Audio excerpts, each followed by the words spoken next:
Buenas tardes, ¿cómo están? Aquí estamos nuevamente para continuar con este viaje a través de la última semana de la vida de Jesús.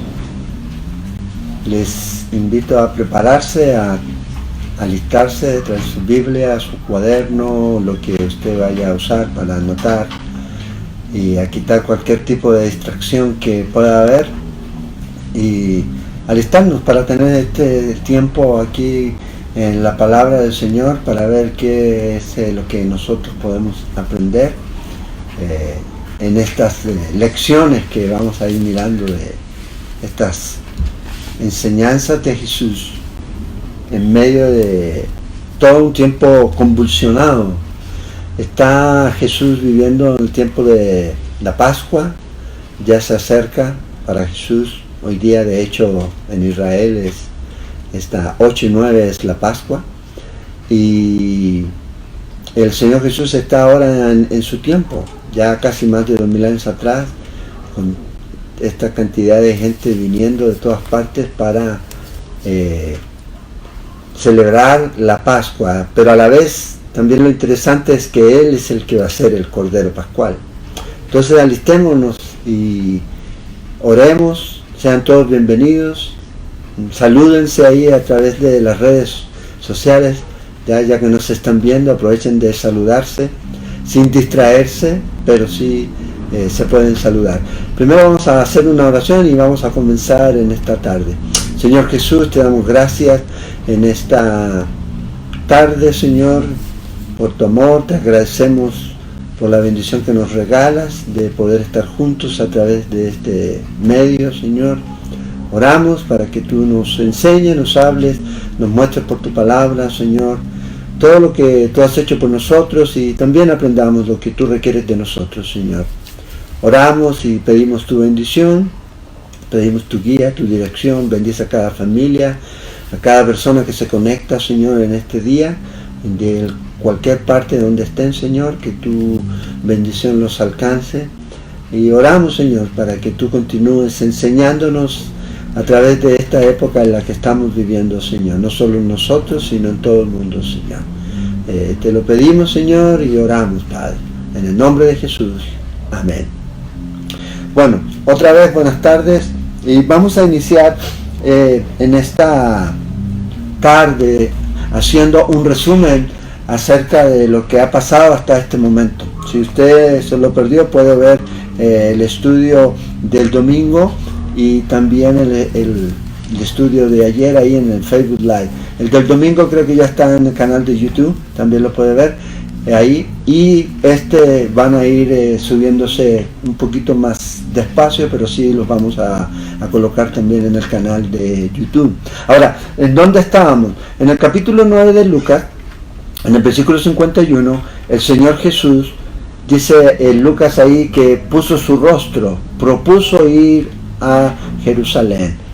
Desde ese capítulo en adelante hasta el capítulo 19 que nosotros miramos el domingo, la entrada, la famosa entrada triunfal de Jesús, recorre más o menos un periodo de tiempo de 6 meses.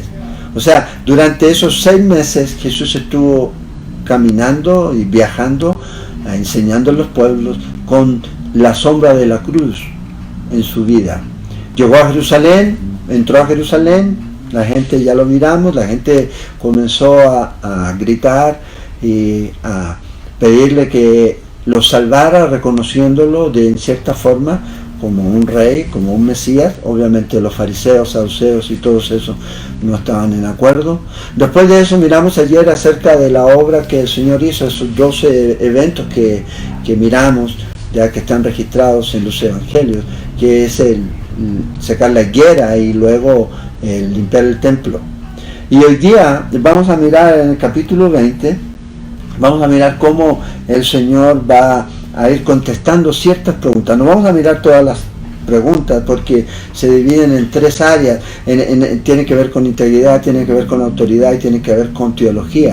Nosotros vamos a referir hoy día a la que tiene que ver con teología, porque hay una lección muy importante ahí en esa pregunta que es una pregunta bastante maliciosa, pero el Señor nos va a dar la respuesta y nos va a dar un poco más de luz con respecto a un tema que para muchos a veces es incierto, para muchos también cuesta a veces entenderlo, creer, que tiene que ver con la muerte.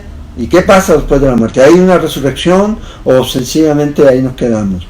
Entonces Jesús aquí está en este tiempo limpiando el templo, se quedó ahí, quedó enseñando, nos dice ahí los versículos 47 a 48 del capítulo 19, y los principales sacerdotes, ¿qué hacían?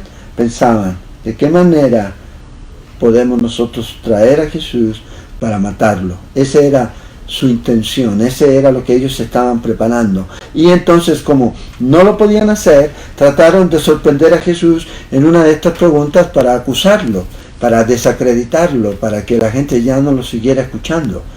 Preguntas como por ejemplo en el versículo 2 del capítulo 20, donde le hacen la pregunta de la autoridad. ¿Con qué autoridad hace estas cosas? Lo que él había hecho antes, limpiar el templo.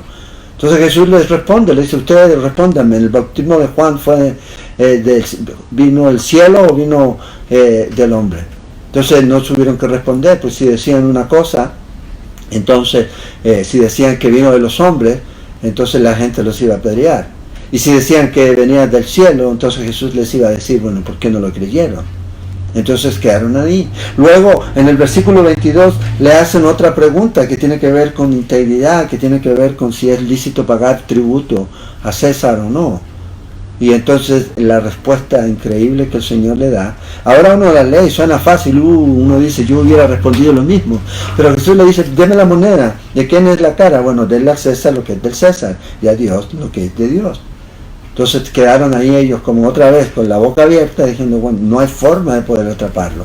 Y luego aquí, en el versículo 33, se nos introduce, más bien esto comienza aquí en el versículo 27 de Lucas, en el capítulo 20, donde aparecen estos personajes siniestros, ¿ya? Que son los saduceos. Vamos a hablar un poquito acerca de ellos, que son como los liberales modernos, ¿ya? Estos personajes que tenían mucho poder, que tenían mucho dinero, mucha influencia religiosa, pero que rechazaban realmente la vida espiritual.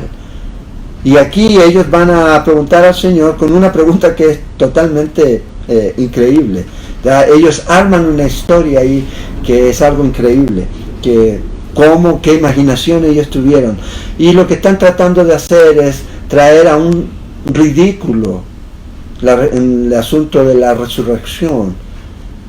El asunto de la resurrección. Imagínate, es como estos hombres que no creían en la resurrección, aquí preguntándole a Jesús acerca de la resurrección. Cada pregunta que ellos hicieron, estos preguntas que están aquí en este capítulo 20, Jesús las respondió y quedaron en silencio cada vez. Y Jesús va a terminar y va a rematar aquí con una pregunta que Él les va a hacer a ellos, a los que estaban ahí. Miremos aquí lo que dice el versículo 27, ya tienes tu Biblia, ya saludaste a todos. Entonces ahora, fíjate lo que dice el versículo 27 del capítulo 20. Llegando entonces a algunos de los saduceos. Ahora, estos saduceos, estos personajes son mencionados por Lucas solo una vez. Esta es la única mención que aparece de los saduceos en el Evangelio aquí de Lucas, en forma aquí particular. Es la única, no hay otra. Dice, los cuales niegan a ver que hay resurrección. Entonces vean lo interesante, estos hombres religiosos van a hacer una pregunta en la cual ellos no creen en la resurrección. Ahora, hubieron, según los registros fariseos que se salvaron, sí, saduceos no tenemos registro de que vinieran y creyeran en Jesucristo después. Y eso es interesante. Dice que estos hombres vinieron y le preguntaron, versículo 28, diciendo, maestro, vea, hipócritamente, maestro, rabí, Moisés nos escribió, si el hermano de alguno muriere teniendo mujer y no dejare hijos, que su hermano se case con ella y levante descendencia a su hermano. Eso estaba la ley en Deuteronomio, ¿ya? Y aquí me hablan esta triste historia. Fíjense que es interesante. Hubo pues 7 hermanos. El primero tomó esposa y murió sin hijos, y la tomó el segundo, el cual también murió sin hijos. La tomó el tercero y así todos los 7 murieron sin dejar descendencia. Vea qué triste. Finalmente murió también la mujer. Ya, esto es una historia de muerte. Dice, en la resurrección pues. Y esta es la resurrección pues. Es algo interesante porque ellos no creían en esto. Entonces están llevando a un ridículo esto. ¿Para qué? Para tratar de sorprender a Jesús. Hoy día hay muchos cristianos que no creen en la resurrección, o se llaman cristianos y no creen en la resurrección. Pero vea lo que el Señor les va a responder a ellos. Entonces ellos preguntan, dice, ¿de cuál de ellos será mujer? Ya que de los 7, o que los 7 la tuvieron por mujer. Entonces, esta versión antigua de los teólogos modernos liberales están tratando de acorralar a Jesús. Estos hombres solo creían en los primeros 5 libros de la ley, es todo lo que ellos creían. No creían en los ángeles, no creían en la vida después de la muerte. O sea, imagínense el nivel que el pueblo de Israel estaba teniendo de líderes espirituales para llevarlos quizás a dónde. Y bueno, y podemos ver lo que esto desencadenó en la nación de Israel. En Hechos, el capítulo 23, si está notando, el versículo 6 al 8 nos dice ahí que estos no creían en la inmortalidad, no creían en espíritus, no creían en ángeles, ¿ya? Y eran los líderes de una nación, ¿ya?, que estaba formada por Dios y que Dios les había enseñado acerca de la inmortalidad. No tenían todo detallado en el Antiguo Testamento, pero en el Nuevo Testamento nosotros vemos cómo Dios amplió esta visión. Pero por eso Jesús les va a contestar a ellos con el Antiguo Testamento, no con el Nuevo Testamento, porque todavía no estaba, pero con el Antiguo Testamento a estas personas, a estos saduceos que venían de Sadoc. Eran los sedoquitas, por llamarlo de alguna manera aquí, y estos eran hombres que estaban muy ligados a Roma. Entonces ellos siempre trataban de tener el control. Entonces ellos hacen esta pregunta aquí, y ellos están tratando de mostrar lo difícil, lo dificultoso que es poder creer esto. Entonces para ellos no era algo razonable. Hoy día hay muchos que creen solamente en la parte de la razón.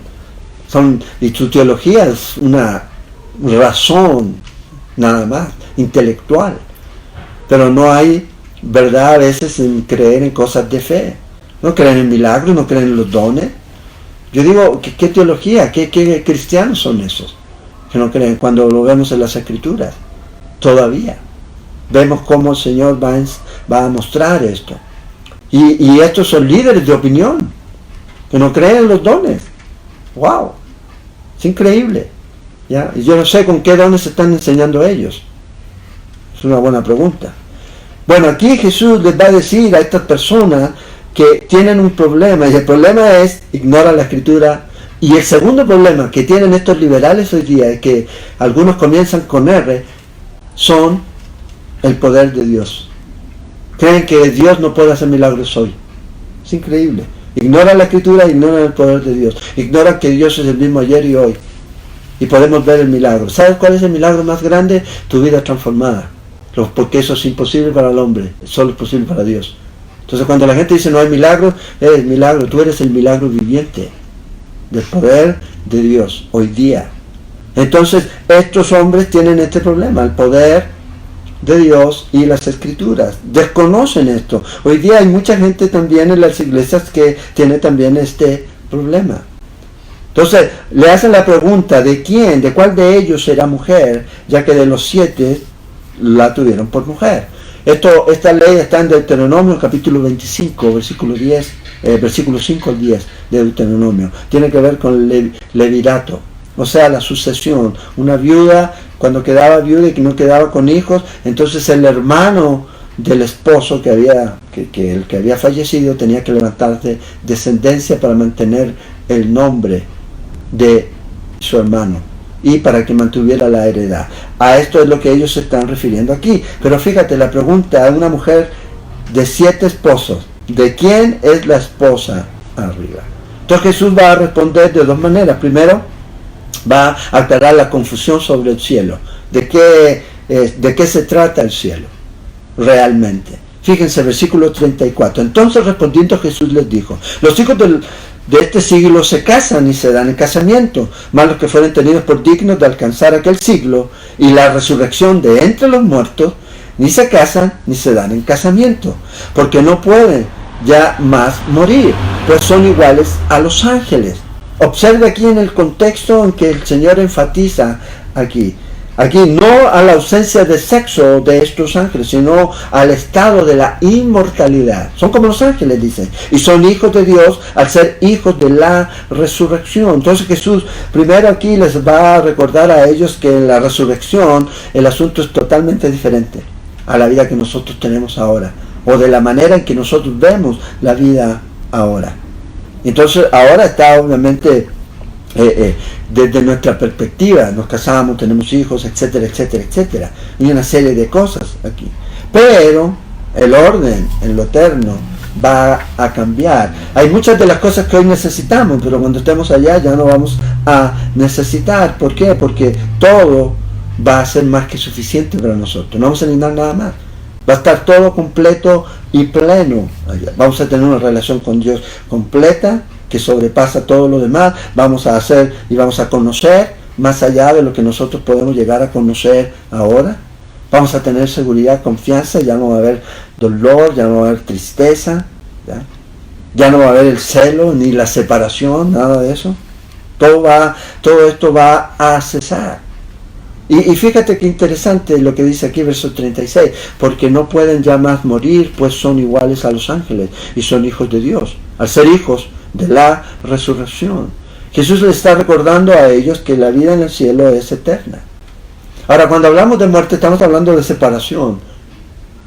Cuando yo muero, lo que pasa es que este cuerpo queda aquí, pero el espíritu que Dios me dio va a donde Él. Y no voy sin cuerpo. Dios dice que hay un cuerpo para nosotros en 2 Corintios capítulo 5. Entonces, cuando nosotros estamos hablando de esto, lo que estamos hablando es de que va a haber una separación. Cuando dice muerte, ya no, cuando usted es creyente, usted ya no se separa más de Dios. Lo que hace es mudarse de este cuerpo en el que está ahora a su cuerpo celestial, porque estar con Cristo, dijo Pablo, es mucho mejor. Y eso es lo que va a ocurrir aquí. Fíjate, los ángeles tienen esta existencia, están allá, pero nosotros vamos a ser mayores que los ángeles. Nos declara aquí que somos hijos de Dios e hijos de la resurrección aquí. Títulos que no son dados a los ángeles, sino a los que han creído en Cristo Jesús. Entonces ya no va a haber más separación o muerte en la vida que viene. Tampoco va a haber necesidad de procreación.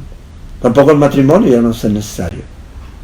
Por lo mismo aquí. Entonces Jesús les da a ellos en su ignorancia en cuanto a los ángeles. Y lo primero que Jesús también está reconociendo aquí es que los ángeles son reales. Ellos no creían en esto. Entonces, estos hombres que rechazaban todo esto, están escuchando a Jesús, que les está corrigiendo su teología. Por mucho razonamiento, por mucha capacidad intelectual, estaban equivocados. Porque ignoraban realmente las Escrituras. Acuérdense, ellos solamente reconocían los 5 primeros libros. Entonces, ¿dónde va a ir Jesús para responder? A esos libros a los que ellos creen, que a veces también ellos los ponían en duda, ciertas partes que no estaban en acuerdo con lo que ellos creían o al estilo de vida que ellos querían tener o tomar. Fíjate, versículo 37, pero en cuanto a que los muertos han de resucitar, aún Moisés lo enseñó. Fíjate, los está llevando ahí a Éxodo, en el pasaje de la zarza, cuando llamó al Señor Dios de Abraham, Dios de Isaac y Dios de Jacob. Porque Dios no es Dios de muertos, sino de vivos, pues para Él todos viven. Fíjate qué interesante. Respondiéndole algunos de los escribas, dijeron: Maestro, bien has dicho. Y no osaron preguntarle nada más. Ahora los escribas, probablemente del lado de los fariseos que tenían este tipo de creencias, dijeron: bien, maestro. Los fariseos no dijeron nada, y los saduceos aquí. Pero fíjate, la segunda forma en que Jesús va a responder es usando la palabra de Dios, es usando la Biblia. Si quieres corregir una teología, tienes que corregirla desde base de la palabra de Dios. Es la base, es el fundamento. Jesús cita aquí un libro, el libro de Éxodo, en el capítulo 3, versículos del 1 al 6. Y ellos conocían eso, ellos sabían. Y fíjate lo que dice: Moisés creía en la resurrección. La creencia que Moisés tenía aquí. En el versículo 37 habla de los patriarcas que estaban vivos, no muertos. El énfasis aquí está en el contraste. Dios de vivos, no de muertos. Los hijos de Dios están vivos, no muertos. Viven con Él, viven en Él y viven por Él. En el libro de Mateo y Marco nos dice que Jesús respondió, dice, erráis ignorando las Escrituras. Erráis ignorando las Escrituras. Dios es Dios de Abraham, Dios de Isaac, Dios de Jacob. Y fíjate lo que Él está demostrando. Aquí no está diciendo yo era el Dios de. Porque si no hay resurrección, eso debería decir, yo era el Dios de. No, aquí está diciendo yo soy el Dios. Dios de Jacob, Dios de Isaac, Dios de Abraham. Para Él, estos hombres estaban vivos. De hecho, Moisés aparece en Mateo, en capítulo 17. Elías también aparece ahí. Entonces, Jesús dice, estas personas a las que tú crees muertas en realidad viven. Ellos viven en forma personal. Siguen siendo individuos en la otra vida, en la esfera espiritual, en la esfera eterna, en donde ellos están. Son mencionados por nombre. Abraham, Isaac, Jacob, son mencionados ahí, no son anónimos, no son espíritus incorpóreos, ¿ya? Son libres de todo sufrimiento. ¿Por qué? Porque dice que nunca más van a morir, viven como hijos de Dios. No están perdidos. ¿Dónde están? No están en un lugar que algunos llaman el purgatorio. No existe eso, no está en la Biblia eso. Hay dos lugares en donde uno va cuando muere. O es al infierno, al lugar de tormento, o al cielo. Después de la cruz, todos los que mueren creyendo en Cristo Jesús van al cielo. Y en el capítulo 16 de este mismo libro el Señor habló acerca de eso. Ahí comenzando el versículo 19. Habla del rico y el mendigo. Y dice que los dos murieron. Uno fue a un lugar de tormento, el otro fue al seno de Abraham. De hecho, Abraham estaba ahí, consolándolos a ellos. Cuando Jesús estaba haciendo esta enseñanza, eso es lo que estaba haciendo Abraham. Pero una vez que Jesús vino, murió y resucitó, se llevó cautiva la cautividad y la llevó a los cielos. Ya no hay más necesidad de que Abraham los consuele. ¿Por qué? Porque es Cristo mismo, Dios mismo, consolándolos. Entonces, aquí, estos hombres están haciendo la pregunta que mucha gente se hace. Si el hombre muere, ¿volverá a vivir? Esa es la pregunta. Y esa pregunta no es nueva. Esa pregunta la hizo un hombre, ¿ya? Cientos de años. Un hombre llamado Job. Y ve aquí, esto sigue aún. Hoy día la gente tiene miedo a morir. Porque tiene la incertidumbre de qué pasa después de que muero. Lo que pasa después de que tú mueres y yo muero es determinado por lo que yo escoja en esta vida. Cuando yo escojo a Jesús, entonces lo que pasa es que yo voy a estar seguro y voy a tener vida eterna. Y la vida eterna no comienza cuando yo muero, sino cuando yo creo en Cristo Jesús. ¿Y qué pasa si rechazo a Jesús? ¿Dios me va a enviar al infierno? Dios no envía a nadie al infierno. Cada uno decide cuando rechaza a Cristo Jesús como Señor y Salvador de su vida. Entonces aquí está la cuestión, la muerte. Y hoy día es un tema muy, muy de moda, la muerte, con todo esto que está pasando, ¿ya? Con todo lo que está pasando aquí. Entonces sale a la superficie. O sea, ¿será que se acaba todo aquí o será que sigue? Esta es una pregunta importante para usted. Si usted cree que hay vida después de la muerte, entonces pregúntese cómo se está preparando para esa vida. ¿Por qué nos preparamos para todos? Muchos a lo mejor estaban preparados con ahorros para esta situación. Hay otros que se estaban preparando para pensionarse, para jubilarse. Tiempos cortos, pero para la eternidad. Y la eternidad usted se prepara aquí. Es aquí donde debemos prepararnos. Y para prepararnos necesitamos recibir y aceptar a Jesús en nuestro corazón. Porque Jesús dice, yo soy la resurrección y la vida. No está hablando de una denominación, de una iglesia, sino está hablando de una persona, y esa persona es Jesucristo, que edificó una iglesia universal y que está edificando una iglesia universal. Cristo Jesús. Y todos los que vienen a Cristo Jesús nacen de nuevo, son nuevas criaturas y ya no verán la muerte. Ya no verán la muerte, ya no verán la separación, ya no están separados más de Dios. Es lo que el Señor les promete, es lo que el Señor nos promete a cada uno de nosotros aquí. Entonces Jesús se está refiriendo a ellos con autoridad de las Escrituras.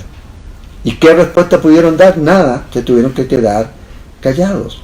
Fíjate, dice, Dios no es Dios de muertos, sino de vivos. Los 3 patriarcas, cuando Moisés vio a Dios ahí en la zarza ardiendo, ya habían pasado ya 400 años, muchos. Ya estaban muertos ahí. Estaban viviendo en lo eterno. En lo eterno. Y esa es la promesa. Pues para Él todos viven. Todos viven. Usted está en este cuerpo ahora. Está ausente al Señor, dice Pablo en 2 Corintios 5, pero cuando nos vamos, nos mudamos de este cuerpo, ya sea partiendo a través de ese evento, que la gente no lo diga, que es la muerte, es posible que nos toque. Dios tiene un cuerpo preparado para mí, no hecho aquí, con mano, un edificio, un cuerpo que está preparado para vivir lo eterno.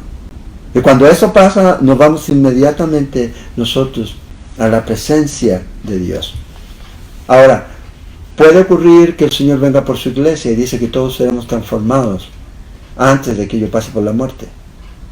Yo sé que el Señor va a venir por su iglesia, pero a lo mejor antes de que el Señor venga por su iglesia, yo, usted o alguno de los que nos están escuchando vamos a partir antes. ¿Qué va a pasar con nosotros? Bueno, va a estar inmediatamente en la presencia de Dios, porque Dios es un Dios vivo, es un Dios de vivos, y no debemos nosotros tener miedo. Entonces Jesús dice, ¿hay resurrección? Claro que hay resurrección. Y los que están en Cristo Jesús son nuevas criaturas, tienen vida eterna.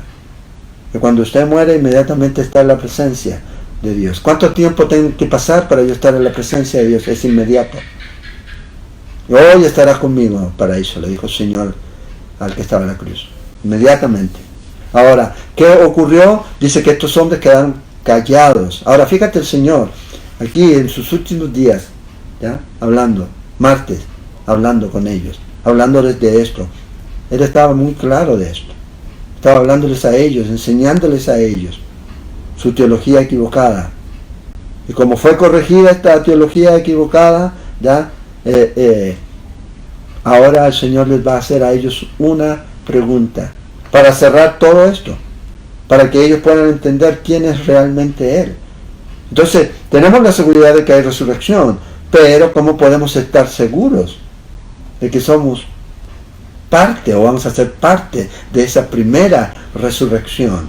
O sea, de ese evento, de ese paso, de esta vida a la eternidad con Cristo Jesús en un cuerpo glorificado. Vea lo que Jesús dice.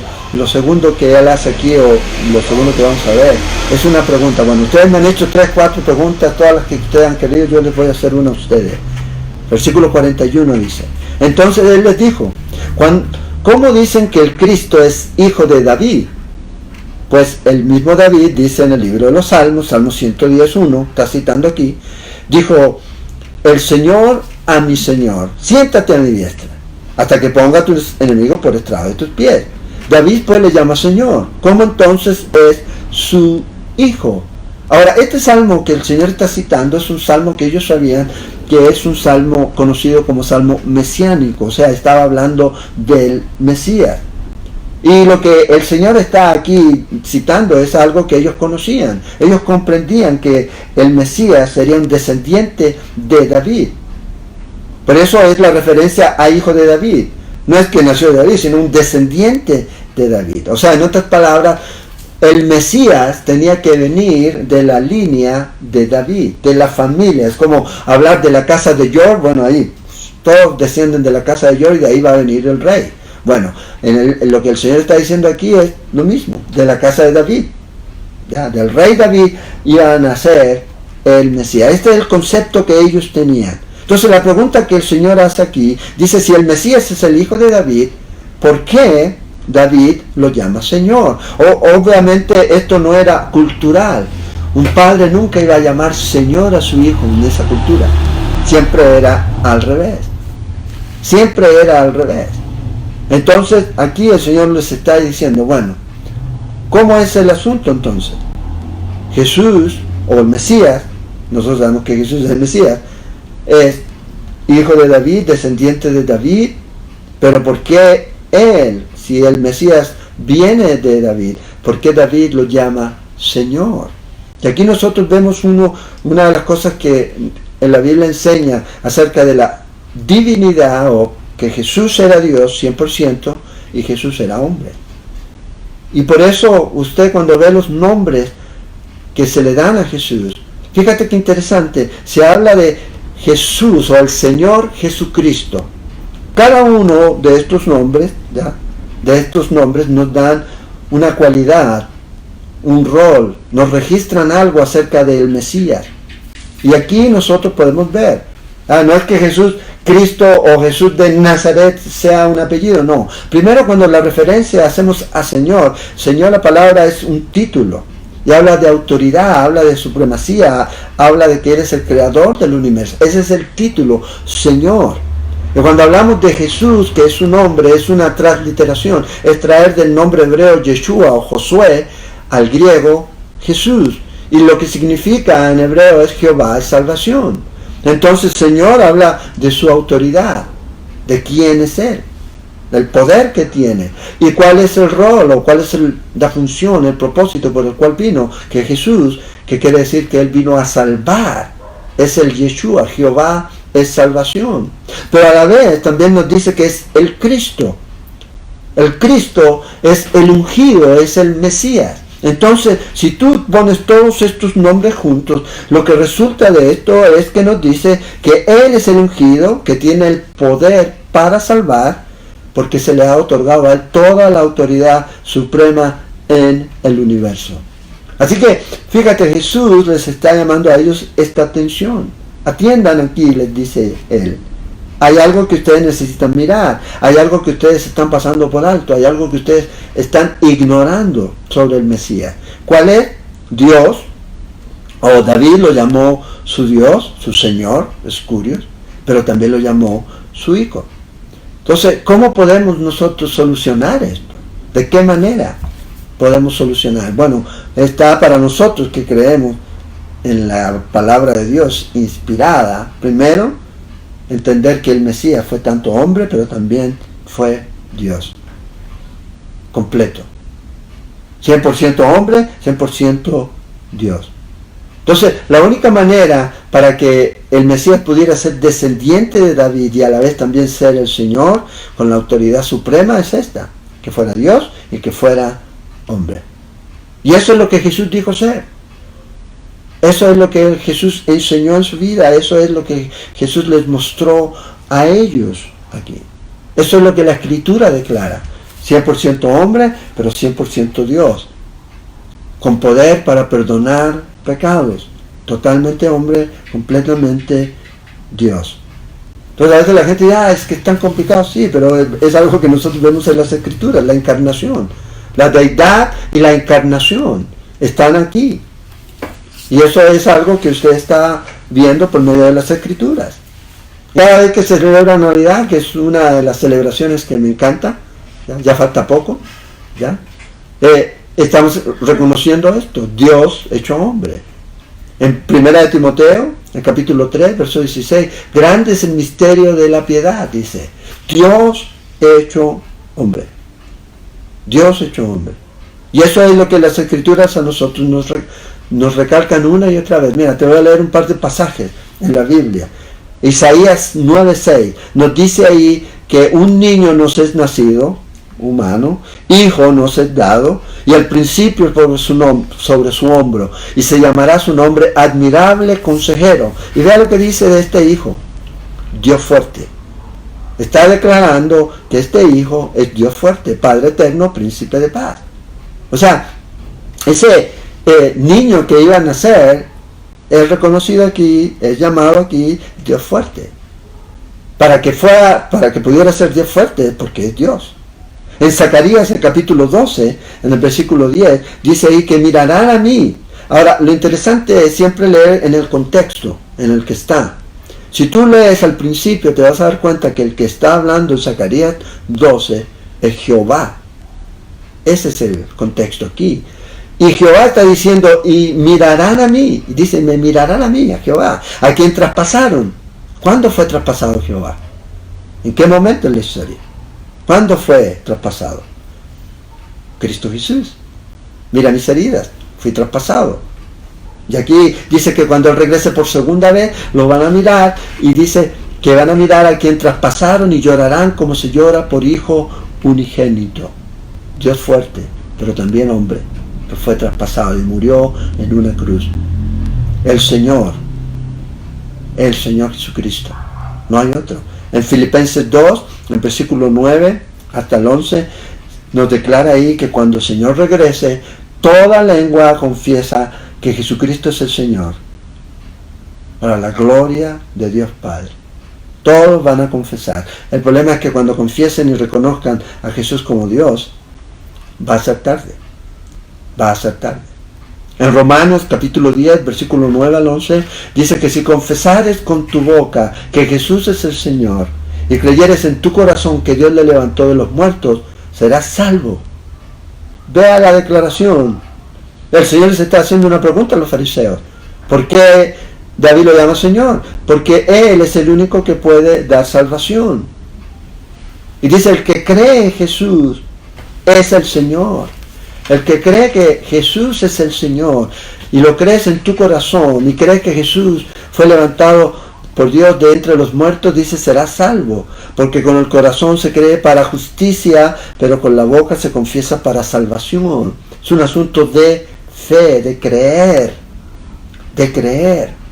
Entonces vea que es interesante. El Señor Jesús aquí hablando de la resurrección, y ahora nosotros podemos ver que tenemos seguridad en nuestra vida de que realmente hay una resurrección, que no hay muerte. ¿Por qué? Porque hemos creído en Cristo Jesús, porque lo hemos confesado como el Señor y Salvador de nuestra vida, porque Él se levantó de entre los muertos y seremos salvos por creer en eso. O sea, ¿en quién? En Cristo Jesús y la obra que Él hizo. ¿Qué necesito yo hacer? Es creer. ¿No? Hay gente que dice, bueno, es que soy bueno y eso es suficiente. No, no es bueno ser suficiente. No es bueno ser suficiente. Por eso Él vino. Por eso Él vino y dijo, no es por obras, es por gracia. Es por el regalo de Dios. Todos nosotros fallamos. Antes, durante y después. Fallamos. Pero va a llegar un día en donde vamos a ser glorificados. Vamos a tener un cuerpo nuevo, no vamos a fallar. Pero mientras estamos aquí, fallamos. Fallamos, no somos perfectos. Y eso es lo que se trata de la gracia, darte lo que tú no mereces y lo que yo y tú no merecíamos en la vida eterna. Entonces, ¿qué estamos esperando? Tito 2:13 nos dice, aguardando la esperanza bienaventurada y la manifestación gloriosa de nuestro gran Dios, y fíjate, y Salvador Jesucristo. ¿Quién es nuestro gran Dios y Salvador? Jesucristo. Él es nuestro gran Dios y Salvador. Ahora, hay mucha gente que dice que Jesús no es Dios. Las sectas, los testigos de Jehová y otros. Pero nosotros no tenemos problema, porque nosotros creemos que Jesús es la segunda persona de la Trinidad. Y su esencia es la misma, la del Padre y la misma del Espíritu Santo. Porque estos tres son el único Dios. No hay otro aquí. Entonces, vea la importancia de entender acerca de quién es Jesús y qué es lo que realmente Él puede hacer. Lamentablemente muchas de las sectas hoy día niegan la deidad de Cristo o agregan algo más. Te dicen Cristo más esto. Él vino a hacer todo. Hay muchos que Jesús fue un buen hombre, o lo comparan a un buen maestro como Buda, como Gandhi, no, ni se le parece.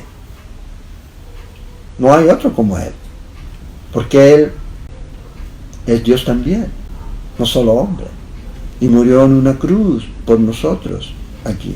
Por eso grande, dice Pablo, es el misterio de la piedad. Dios hecho carne.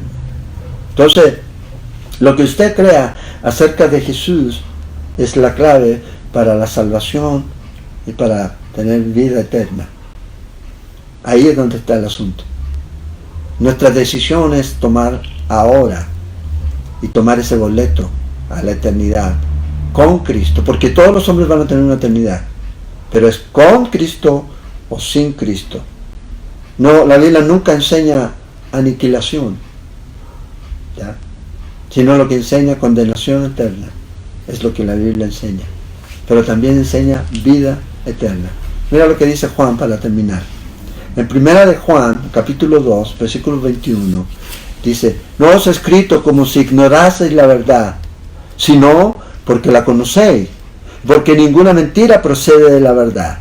¿Quién es el mentiroso? Sino el que niega que Jesús es el Cristo, que Jesús es el Mesías, que Jesús vino a salvar. Este es el anticristo, el que niega al Padre y al Hijo.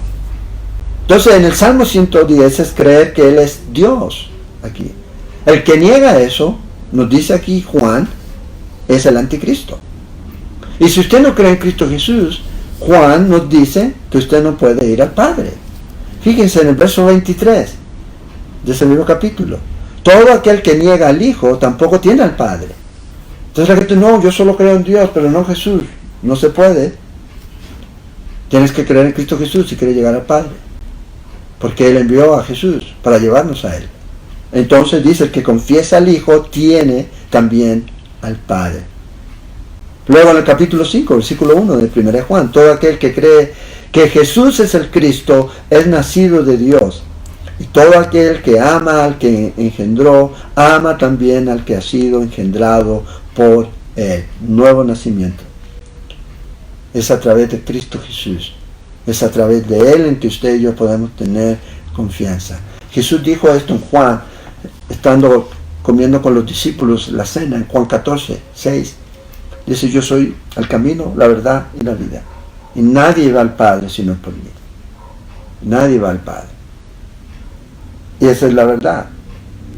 Es en Él en donde está la seguridad. Es entender que si yo sé quién es Él y si creo en Él, tengo vida eterna. Y he pasado de muerte a vida. Y yo puedo declarar, como declaró el apóstol Pablo, muerte, ¿dónde está tu aguijón? Muerte, ¿dónde está tu sepulcro? Para el creyente ya no hay. Es el problema. ¿Por qué? Porque hemos creído en Cristo Jesús. Entonces, ¿qué es lo que usted necesita tener claro? Es si realmente ha creído en Cristo Jesús como el Señor y Salvador de su vida. Porque es a eso lo que Él vino. Él no vino a hacernos feliz. Él no vino a darnos prosperidad, como algunos piensan.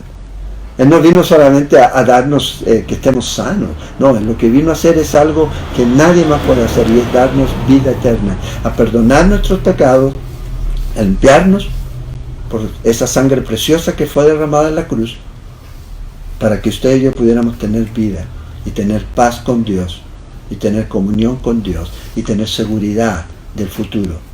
¿Tiene temor del futuro? Los que están en Cristo no lo tienen, porque sabe que lo mejor está por venir, realmente, para el creyente. La gente está como, ay, ¿qué va a pasar? Si usted está en Cristo, no le digo que no va a tener problemas, porque la Biblia no enseña eso, pero sí te digo que vas a poder tener confianza, vivir confiado. Cuando Jesús les enseñó esto, les hizo esta pregunta, nos dice ahí que cesaron las preguntas con Jesús.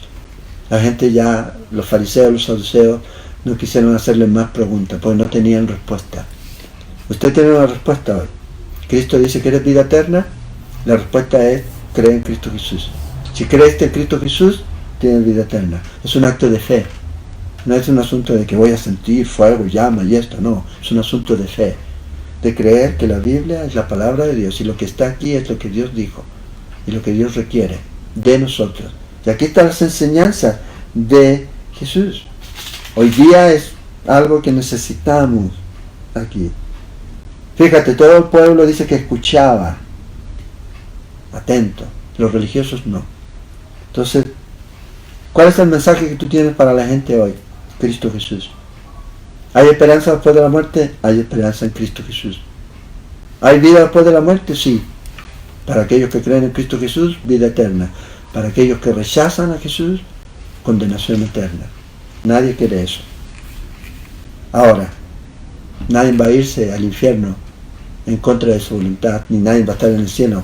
Nadie va a decir, yo no quería estar aquí en el cielo. No, estás ahí porque tomaste la decisión aquí. Toma ese paso hoy, no lo dejes pasar.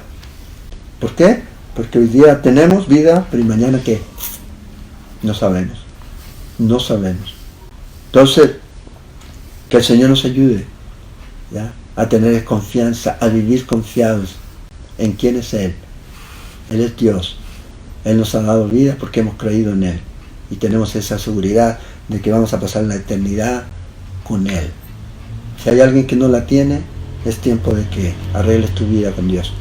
Y la manera es arrepentirte, pedirle perdón por tus pecados y venir a Cristo en una actitud de humildad, de reconociendo que Él es el único camino para llegar a la presencia de Dios, llegar al cielo.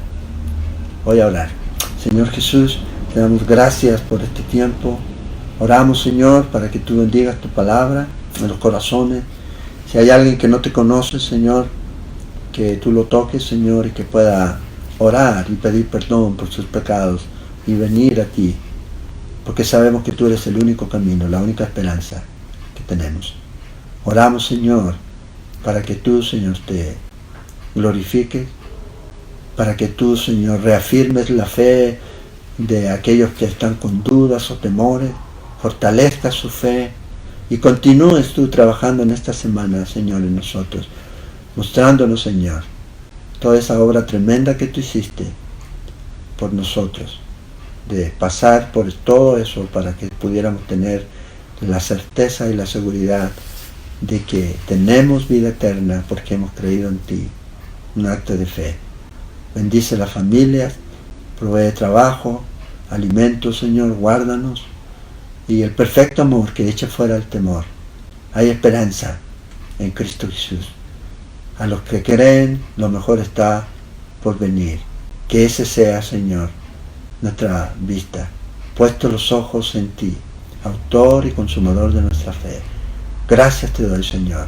Trae convicción a aquellas personas que están lejos de ti y tuvieron la oportunidad de escuchar esto, Señor, para que vengan a ti.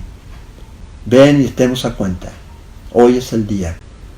Venid, vengan y reciban la gracia y el perdón de Dios en su corazón. Te lo pedimos, Señor, y oramos por ellos. En el nombre de Jesús. Amén. Amén. Que Dios les bendiga. Mañana, recuerden, mañana vamos a tener nuestro estudio desde la iglesia, del local de la iglesia, a las 6 de la tarde. Y fíjense qué interesante, mañana vamos a estar hablando de profecía, porque Jesús también habló, ¿ya?, acerca de lo que iba a ocurrir antes de que Él regresara, que lo que iba a estar ocurriendo. Y vamos a estar mirando mañana esta porción aquí en el Evangelio de Lucas, el capítulo 21, cuando Jesús habla acerca de eso, para saber, para estar confiados, para estar seguros. Y el jueves vamos a estar hablando de la Santa Cena, de la Pascua, de la Cena del Señor. Te quiero invitar para que ese día ya prepares un pedacito de pan, una copita de jugo, para que compartas conmigo ese día el pan y el jugo, para que compartamos juntos, ¿ya?, a través de la distancia, pero Dios está ahí, ¿ya? Dios está ahí, porque donde hay 2 o 3 reunidos en tu nombre, Él está ahí. Y vamos a compartir, para que lo compartas con tu familia, para que tú que eres líder, cabeza de hogar en tu familia, compartas esto con tu esposa, con tus hijos, el pan y el vino, el jugo y el pan. Mañana tenemos entonces el estudio de profecías, y el jueves vamos a estar otra vez desde la casa, de donde vamos a compartir y vamos a hablar acerca de la Pascua y la Cena del Señor, y vamos a compartirla juntos. No te olvides que a las 7 tenemos este tiempo de oración en familia. No lo pases por alto, ten un tiempo de oración, ora con tu familia. No ores por separado, ora con tu familia, junto a tu familia, junto a tu familia. Oran juntos, como unos, ¿ya?, como un solo cuerpo.